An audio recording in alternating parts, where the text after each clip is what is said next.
অসৎ, আপনি তাকে ভোট দিলে আমানতের খেয়ানত করলেন।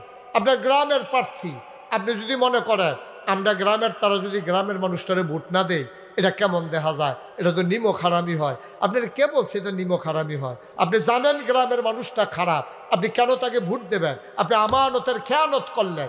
এবার হিসাব মিলাই যান, মনে করেন আপনি জানেন সে চুর, চুর জানার পরও গ্রামের মানুষ মনে করে তারে ভোট দিছেন।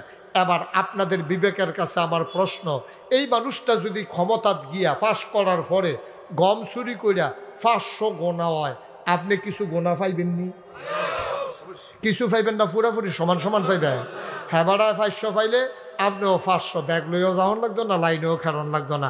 ওই আপনার বাইক দেখবেন 500 গোনা ইয়া হাজির হইয়া বইয়া রয়েছে। কারণ আপনি ভোট দেওয়াতে তিনি চেয়ারম্যান হয়েছে, তিনি চেয়ারম্যান হওয়াতে গম চুরির সুযোগ পাইছে, গম চুরির কারণে ওনার 500 গোনা হয়েছে।